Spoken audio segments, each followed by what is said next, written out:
तो आज के वीडियो में मैं आपको हाल में ही यूपी पुलिस ने जिस कन्वर्जन माफिया को एक्सपोज किया था उसके बारे में बताऊंगा, और मैं आपको यह भी बताऊंगा कि कैसे पॉलिटिकल दावा की जो आइडियोलॉजी है वो इंडिया की डेमोक्रेसी को अंदर से डिस्टेबलाइज और इस्लामाइज करने की कोशिश कर रही है।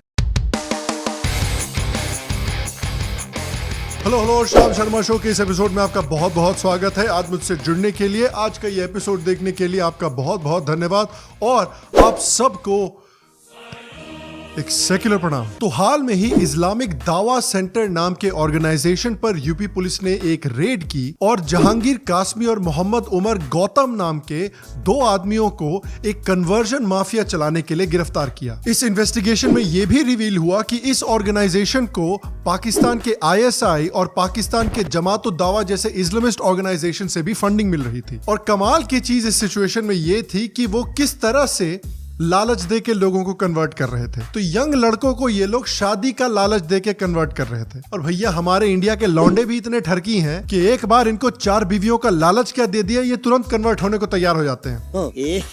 रहा नहीं जाता, तड़प ही ऐसी है ना। इन दोनों लोगों ने पुलिस इन्वेस्टिगेशन में ये बताया है कि करीब करीब 1000 लोगों को इन्होंने कन्वर्ट किया है। एंटी टेररिस्ट स्क्वाड ने यह भी पाया है कि इन्होंने करीब करीब 31 लड़कियों को भी इस्लाम में कन्वर्ट करके उनकी शादियां करवाई हैं। और ये जो ऑर्गेनाइजेशन है ये ज्यादातर गरीब परिवार के या अनएजुकेटेड लोगों को टारगेट कर रहे थे और इन लोगों को नौकरियों का या पैसे का लालच दे रहे थे। इनफैक्ट इन दोनों को जब पुलिस ने इंटेरोगेट किया है उससे ये भी पाया कि ये लोग एक्चुअली हियरिंग और स्पीच इंपेयर्ड लोगों को भी टारगेट करके कन्वर्ट कर रहे थे। और इस ऑर्गेनाइजेशन के साथ जमात-उद-दावा और ISI का प्रूफ और भी स्ट्रांग हो जाता है, क्योंकि जिन लोगों को कन्वर्ट किया गया था उन लोगों के फैमिली मेंबर्स ने यह कहा है कि उनको पाकिस्तान से फोन कॉल आए थे धमकी भरे हुए कि आप अपने बच्चों को लोकेट करना भूल जाइए। तो रास्ते में फ़ोन आया था, वहाँ से कोड आया था 92 करके कोड था, और फ़ोन आया था। वो फ़ोन बेटे के फ़ोन पे, एक्चुअल में क्या था कि मैं बेटे का फ़ोन अपने पास रखता था, तो उसका फ़ोन आया मेरे पास। तो मैंने फ़ोन सुना तो उन्होंने क्या मेरे से कि भैया आपने 2 महीने रख के इसको क्या हासिल कर लिया। फिर मैंने नेट पे सर्च करके देखा तो 90 का कोड जो है ना पाकिस्तान का था वो। और इस सारे के सारे कन्वर्जन माफिया से एक बड़ा इंपॉर्टेंट टॉपिक हमारे सामने आता है, क्योंकि जब भी हम इंडिया में कन्वर्जन के बारे में सोचते हैं तो हम ज्यादातर क्रिश्चियन मिशनरीज के बारे में सोचते हैं। लेकिन सच्चाई यह है कि मुस्लिम्स भी इंडिया में काफी कन्वर्जन एक्टिविटीज करते हैं, और इनमें से कई कन्वर्जन जो एक्टिविटीज हैं वो काफी क्लियरली पॉलिटिकल गोल से भी जुड़ी हुई होती हैं। तो जो कन्वर्जन की प्रैक्टिस मुस्लिम्स करते हैं उसको दावा कहा जाता है। तो दावा के 2 गोल्स हैं। पहला तो नॉन मुस्लिम्स को इस्लाम में कन्वर्ट करके और इस्लामिस्ट बनाओ, और दूसरा गोल के जो एग्जिस्टिंग मुस्लिम्स हैं उनको और भी एक्सट्रीम इस्लामिस्ट बनाओ। याद रखिए कि जिस ऑर्गेनाइजेशन को यूपी पुलिस ने बस्ट किया है उसका नाम भी इस्लामिक दावा सेंटर था, और इस ऑर्गेनाइजेशन के जो मेंबर्स हैं वो खुल्लम खुल्ला कहते हैं कि भाई हम तो लोगों को कन्वर्ट करना चाहते हैं क्योंकि कुफार जो सोचते हैं वो गलत है। कि इंसानियत की सबसे बड़ी खिदमत होगी कि लोगों को जहन्नम की आग से बचा के जन्नत का रास्ता दिखा देना जी, और गलत रास्ते से निकाल के सही रास्ते पे ले आना, सिराते मुस्तकीम पर। इससे बड़ी और कोई खिदमत नहीं हो सकती। साला इस तरह के आर्गुमेंट लेके जब लोग हिंदुओं के पास आते हैं तो हिंदुओं को भी बोलना चाहिए कि सुनो ऐसा है चिच्चा, हमको आग से डर नहीं लगता, अग्नि तो हमारे देवता हैं, हमारे पास अग्नि आएंगे तो हम तो हवन कर लेंगे, हम दिया जला लेंगे, हम बैसाखी मना लेंगे, आप हमारी टेंशन मत लो, आप अपनी टेंशन ले लो। और ये भाई साहब जो है वो हिंदुओं के इतने सारे देवी देवताओं को देख के भी कंफ्यूज हो रहे थे। मैंने कहा भाई ये कैसे मुमकिन हो सकता है कि एक इंसान 33 करोड़ देवी देवताओं को कैसे वो काउंट ही नहीं कर सकता, उनकी उपासना तो बहुत दूर की बात है। देवी देवता पे आप कंफ्यूज हो गए यार।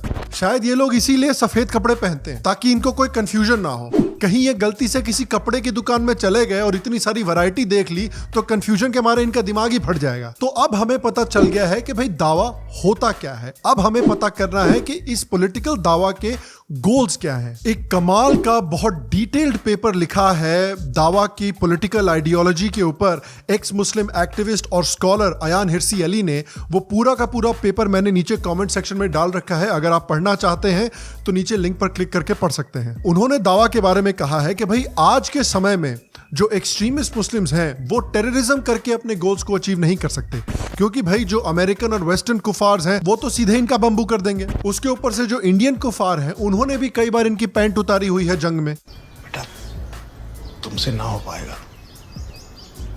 हमें तुम्हारे लक्षण बिल्कुल ठीक नहीं लग रहा है, तुमसे ना हो पाएगा। क्योंकि modern problems require modern solutions, यहाँ पर आती है दावा की स्ट्रेटेजी। दावा का गोल है कि मुस्लिम सोसाइटी को और सोसाइटी इन जनरल को नॉन वायलेंट तरीके से इस्लामाइज और रेडिकलाइज किया जाए। According to Ayaan Hirsi Ali, political दावा का अल्टीमेट गोल है कि एक डेमोक्रेसी के जो डेमोक्रेटिक और सेक्युलर इंस्टीट्यूशंस हैं उनको शरिया लॉ से रिप्लेस किया जा सके। और देखिए, इससे पहले कि आप लोग संगी बोलना शुरू करें, ये सिर्फ मैं नहीं कह रहा, ये सिर्फ अयान हिरसी अली नहीं कह रही, ये एक्सट्रीमिस्ट मुस्लिम्स ने खुद कहा है। एक 1991 डॉक्यूमेंट जो कि यूएस मुस्लिम ब्रदरहुड के लीडर मोहम्मद अकरम ने लिखा था, उसमें उन्होंने क्लियरली कहा था कि हमारा काम अमेरिका में है एक ग्रैंड जिहाद करना, जिसमें कि हम वेस्टर्न सिविलाइजेशन को अंदर से खोखला करके डिस्ट्रॉय करेंगे। और ये जो दावा की एक्टिविटीज हैं, इनको काफी अच्छी फंडिंग भी मिलती है। 1973 से लेके 2002 तक सऊदी अरेबिया ने अराउंड $87 बिलियन खर्चा किए हैं दावा एक्टिविटीज के लिए। According to researcher Josh Martin,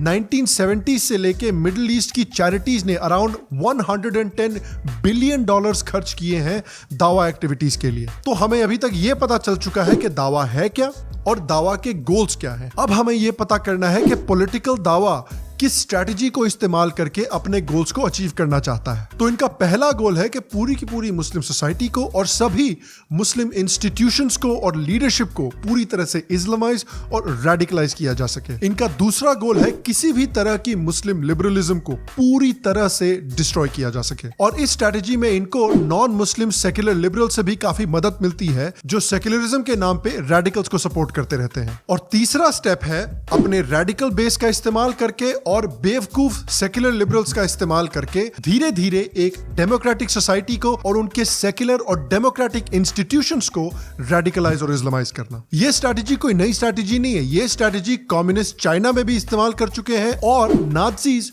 Germany में भी इस्तेमाल कर चुके हैं सारे इंस्टीट्यूशंस के ऊपर कब्जा करने के लिए। The Nazis engaged in what is loosely and euphemistically translated as the coordination of all German life. This coordination was introduced using the German legal system and enforced by the Nazi police state, leading to the Nazification of the country. The Nazi Party took over the state's infrastructure by blurring the dividing lines between party and state institutions and thus creating Nazi Germany or the Third Reich. और इसलिए आज की date में हम अपने एक हाथ की उंगली में गिन सकते हैं ढंग के प्रोग्रेसिव मुस्लिम रिफॉर्मर्स को, क्योंकि भैया आज के जो कई सारे रिफॉर्मिस्ट प्रोग्रेसिव मुस्लिम्स हैं ना, उनमें से बहुत सारे ढोंगी हैं।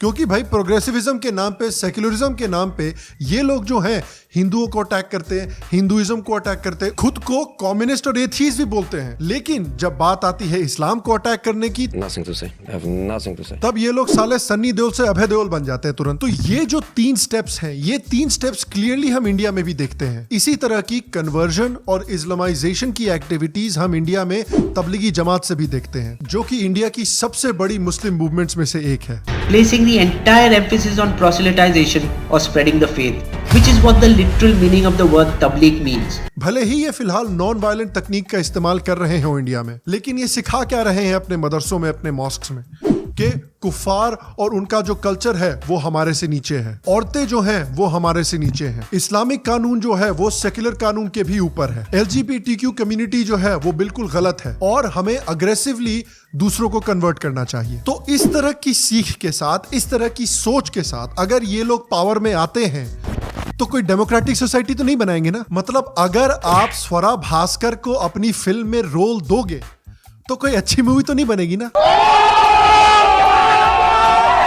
और तबलीगी जमात की भी असली शक्ल देखिए, क्योंकि इंडिया में तो ये बड़े नॉन वायलेंट हो रहे हैं, लेकिन पाकिस्तान में जहां पर इनके पास इंस्टीट्यूशनल पावर है, वहां पर देखिए वो हिंदुओं को, हिंदुइज्म को कॉन्स्टेंटली अटैक करते हैं और हिंदुओं को कन्वर्ट करने की कोशिश करते रहते हैं। सेम स्ट्रेटेजी आप देखिए कन्वर्जन की और इस्लामाइजेशन की, वो PFI भी इंडिया में कर रही है। Charitable trust that Zainaba is a part of is a disguise.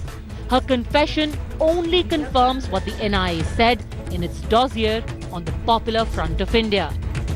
The dossier read, the PFI is running a religious conversion facilitation center called Satyasarani. आपके मदारिस को बंद किया जा रहा है, कल आपसे कुरान छीना जाएगा।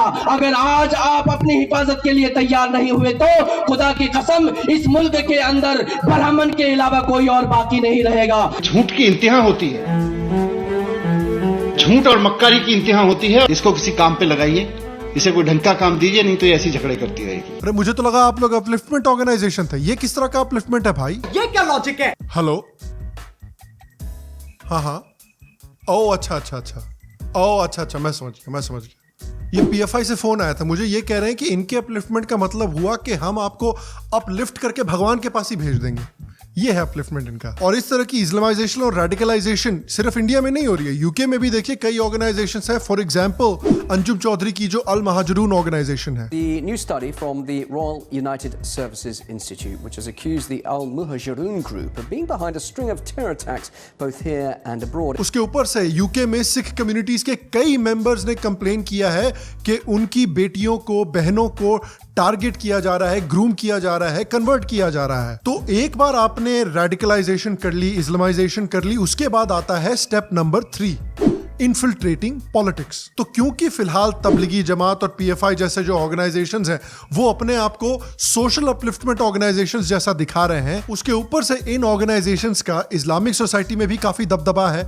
इस वजह से इनको काफी पॉलिटिकल सपोर्ट भी मिल रहा है। हमने ऑलरेडी देख रखा है कि पीएफआई ने कांग्रेस पार्टी के साथ केरला में और कर्नाटका में गठबंधन बनाया हुआ है। तबलीगी जमात को भी कांग्रेस पार्टी जैसी सेक्युलर पार्टी और AIMIM से काफी सपोर्ट मिला है। अमेरिका में भी देखिए इसी तरह की स्ट्रेटेजी इस्तेमाल की जा रही है। कई सोशल वेलफेयर ऑर्गेनाइजेशंस हैं, एडवोकेसी ऑर्गेनाइजेशंस हैं, जैसे कि केयर, जैसे कि इजना, जैसे कि boycott, divest and sanction BDS, जिन ऑर्गेनाइजेशंस के अलेजेड लिंक्स हैं मुस्लिम ब्रदरहुड के साथ, जमात इस्लामी के साथ, हमास के साथ। लेकिन उसके बावजूद इन ऑर्गेनाइजेशंस को अमेरिकन गवर्नमेंट से सपोर्ट और फंडिंग तक मिलती है। इनफैक्ट इस तरह के ग्रुप्स को मेन स्ट्रीम अमेरिकन पॉलिटिशियंस से सपोर्ट मिलता है और कई ऐसे पॉलिटिशियंस तो इन ग्रुप्स में इन्वॉल्व भी हैं। तो हमने अभी तक देखा है कि पॉलिटिकल दावा है क्या, पॉलिटिकल दावा के गोल्स क्या है, पॉलिटिकल दावा के स्ट्रेटजीज क्या है। तो अब हमें देखना चाहिए कि भाई इस पॉलिटिकल दावा को हम टैकल कैसे कर सकते हैं। तो यहां पर सबसे पहले एक सवाल आता है कि भाई अगर ये नॉन वायलेंट तरीके से दावा कर रहे हैं तो इनको पूरा अधिकार होना चाहिए ना। लेकिन ऐसे मामले में कार्ल पॉपर का जो पैराडॉक्स ऑफ टॉलरेंस है उसको भी हमें याद करना चाहिए कि अगर हम लोग टॉलरेंट हैं और हम इनटॉलरेंट लोगों को अनलिमिटेड टॉलरेंस देते रहेंगे तो उसका रिजल्ट ये होगा कि हम टॉलरेंट लोगों का तो नाश हो ही जाएगा, लेकिन उसके साथ साथ टॉलरेंस का भी नाश हो जाएगा। तो इस पैराडॉक्स को अपने दिमाग में रखते हुए भले ही मैं एक्सेप्ट करता हूं कि नॉन वायलेंट लोगों को बोलने की आजादी होनी चाहिए, लेकिन उसके साथ साथ कुछ ऐसे स्टेप्स हैं जो हम ले सकते हैं इस तरह के रेडिकलाइजेशन को और पॉलिटिकल दावा को टैकल करने के लिए। अयान हिरसी अली ने अपने पेपर में कुछ रिकमेंडेशंस दिए हैं जिन रिकमेंडेशन से मैं काफी हद तक अग्री करता हूं, और उनमें से कुछ इंपॉर्टेंट रिकमेंडेशंस हैं कि इंडिया की गवर्नमेंट को यह रियलाइज करना चाहिए कि पॉलिटिकल इस्लाम जो है वो सिर्फ एक रिलीजन नहीं है बल्कि एक पॉलिटिकल आइडियोलॉजी भी है। इंडियन गवर्नमेंट को पॉलिटिकल दावा का डेंजर भी समझना चाहिए बहुत क्लियरली कि ये जो रेडिकलाइजेशन करता है ये हिंसा के जस्ट पहले वाला स्टेप है, और इसलिए गवर्नमेंट को दावा ऑर्गेनाइजेशन को बहुत क्लोजली मॉनिटर करना चाहिए, क्लोजली देखना चाहिए कि इनका आइडियोलॉजिकल बैकग्राउंड क्या है, ये किस तरह के ऑर्गेनाइजेशन से जुड़े हुए हैं। और जिस तरह फ्रांस ने हाल में ही एक सिस्टम डेवलप किया है जो कि मॉस्क्स और मदरसों की फंडिंग को और मौलवीज की ट्रेनिंग को मॉनिटर करेगा,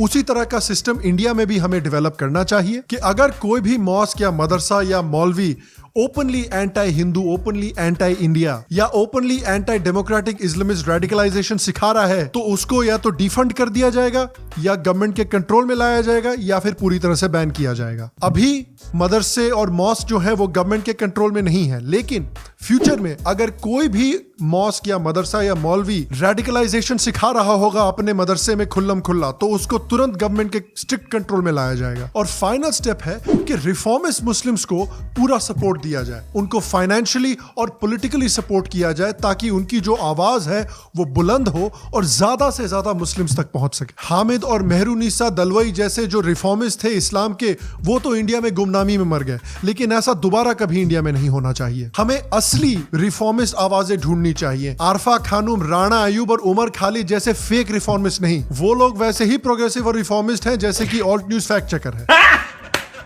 तो असली रिफॉर्मर्स को ढूंढिए, भले ही वो हिंदुत्व आइडियोलॉजी से डिसएग्री करते हो, लेकिन एज लॉन्ग एज वो कुरान की लिटरल इंटरप्रिटेशन को कम करने को तैयार है, एज लॉन्ग एज वो नॉन मुस्लिम्स की तरफ एटीट्यूड्स को चेंज करने को तैयार है, LGBTQ की तरफ एटीट्यूड्स को चेंज करने के तैयार है, एज लॉन्ग एज वो डेमोक्रेटिक और प्लूरलिस्टिक वैल्यूज को एम्ब्रेस करने को तैयार है, तब प्राइवेट इंडिविजुअल्स को और गवर्नमेंट को भी उनको सपोर्ट करना चाहिए, चाहे फाइनेंशियली हो चाहे पॉलिटिकली हो। और मैं आपसे पूछना चाहता हूं कि आपको क्या लगता है कि पॉलिटिकल दावा को टैकल करने के लिए गवर्नमेंट को क्या और स्टेप्स लेने चाहिए? नीचे कमेंट सेक्शन में मुझे जरूर बताएं।